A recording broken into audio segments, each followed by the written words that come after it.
Halo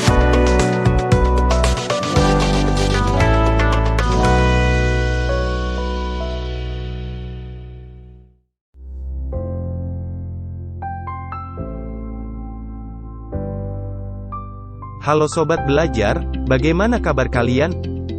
Semoga sehat, dan tetap semangat. Pada kesempatan kali ini, kita akan membahas tentang makanan dan sistem pencernaan pada manusia. Mari simak dengan seksama ya Sobat.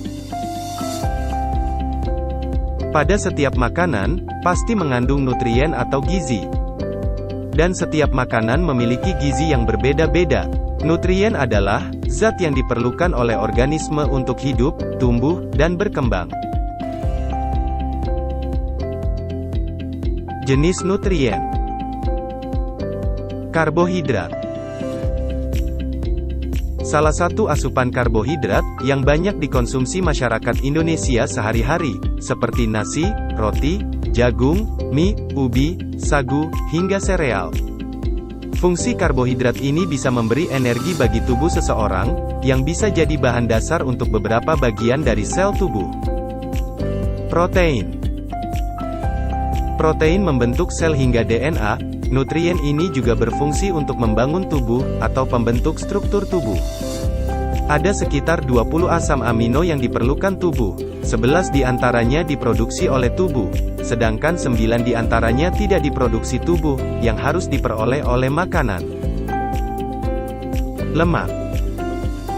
Lemak tidak selalu buruk, tapi bisa jadi sumber energi, karena lemak menghasilkan energi 2 kali lebih besar dari karbohidrat. Lemak berfungsi untuk melindungi organ tubuh manusia, dari benturan dan juga guncangan. Lemak juga berfungsi menjadi isolator untuk mempertahankan panas tubuh, hingga menjaga kesehatan kulit dan rambut. Lemak terbagi jadi 3 jenis, yaitu lemak jenuh, lemak tak jenuh, dan lemak trans. Vitamin. Vitamin diperlukan untuk memelihara fungsi sistem tubuh, namun tidak punya kandungan energi untuk tubuh. Vitamin diperlukan tubuh untuk membantu mempercepat reaksi kimia dalam tubuh, dan bisa ditemukan dalam sayur-sayuran, buah-buahan, hingga kacang-kacangan. Mineral.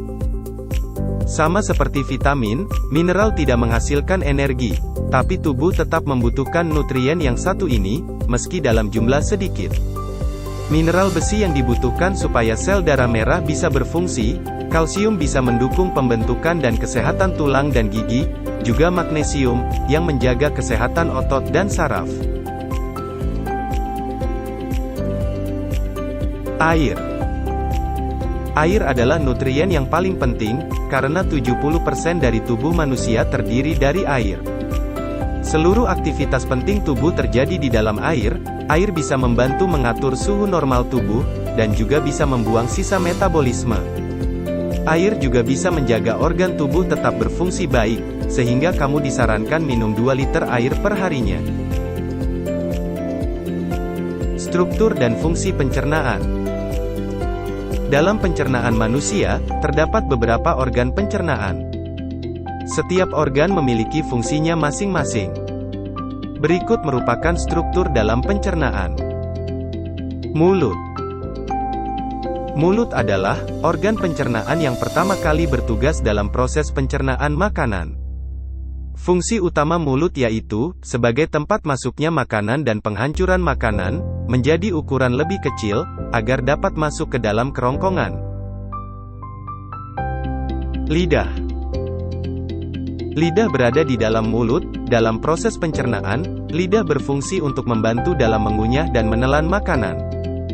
Pada area lidah terdapat ludah, berupa cairan lendir yang fungsinya untuk mempermudah makanan untuk ditelan masuk ke dalam kerongkongan. Gigi. Gigi berfungsi untuk menghaluskan makanan dalam mulut, oleh karena itu, gigi dan lidah adalah bagian mekanik dalam pencernaan. Susunan gigi. Gigi seri, atau dens incisivus. Gigi seri berjumlah 8 buah yang berfungsi untuk mengunyah makanan. Gigi taring atau dens canivus. Gigi taring berjumlah 4 buah dengan fungsi merobek makanan. Gigi gerahan kecil atau dens premolare. gigi gerahan kecil berjumlah 8 buah yang berfungsi mengunyah makanan. Kerongkongan, atau esofagus. Kerongkongan merupakan organ pencernaan berbentuk rongga yang fungsinya sebagai saluran makanan, dari mulut menuju ke dalam lambung. Kerongkongan dapat melakukan peristaltik, yaitu gerakan meremas-meremas, untuk mendorong makanan sedikit demi sedikit ke dalam lambung. Makanan yang ada di dalam kerongkongan hanya sekitar 6 detik, lalu akan menuju ke dalam lambung. Bagian pangkal pada kerongkongan, yang disebut dengan faring berotot lurik. Otot lurik pada kerongkongan, yang bekerja secara sadar, menurut kehendak kita dalam proses menelan. Lambung. Lambung atau ventriculus adalah kantung besar yang terletak di sebelah kiri rongga perut. Lambung terdiri dari 3 bagian, yaitu bagian atas kardiak, bagian tengah yang membulat fundus, dan pada bagian bawah pilorus. Kardiak berdekatan dengan hati, dan berhubungan dengan kerongkongan. Pilorus berhubungan langsung dengan usus 12 jari. Di bagian ujung pada kardiak dan pilorus akan terdapat klep atau sphincter, yang mengatur dalam masuknya dan keluarnya makanan dari lambung.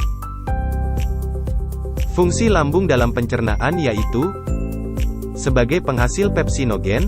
Pepsinogen adalah bentuk yang belum aktif dari pepsin. Enzim pepsin ini berfungsi dalam mengubah molekul protein menjadi potongan-potongan protein, pepton.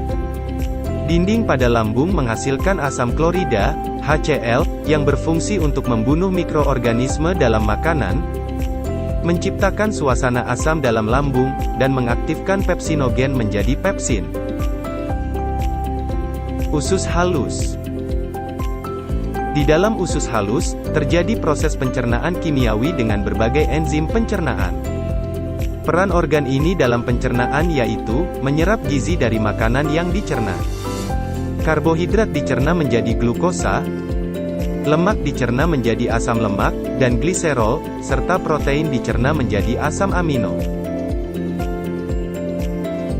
Usus halus dibagi menjadi 3. Usus 12 jari, usus kosong, dan usus penyerapan.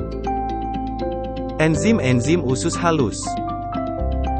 Maltase, berfungsi mengubah maltosa, menjadi glukosa. Laktase, berfungsi mengubah laktosa, menjadi glukosa dan galaktosa. Sukrase, berfungsi mengubah sukrosa, menjadi glukosa dan fruktosa. Tripsen, berfungsi mengubah pepton, menjadi asam amino. Enterokinase, berfungsi mengaktifkan tripsinogen, menjadi tripsin. Usus besar. Fungsi usus besar adalah untuk mengabsorpsi air dan mineral, tempat pembentukan vitamin K, dengan batuan bakteri Escherichia coli, serta melakukan gerak peristaltik, untuk mendorong tinja menuju anus. Bakteri Escherichia coli yang terdapat dalam usus besar, juga berperan dalam proses pembusukan sisa makanan, menjadi kotoran. Anus. Rektum atau anus, merupakan saluran berawal dari usus besar. Biasanya rektum kosong karena tinja disimpan di bagian lebih atas, yaitu pada kolon descendens. Fungsinya sebagai saluran pembuangan akhir pencernaan. Gangguan sistem pencernaan.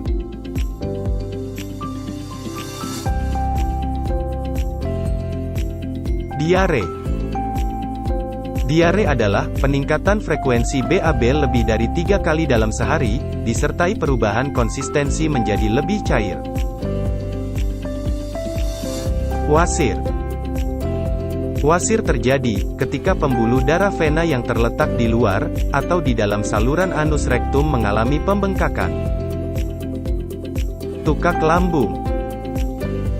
Tukak lambung adalah luka pada lapisan lambung dan usus halus bagian atas. Mah.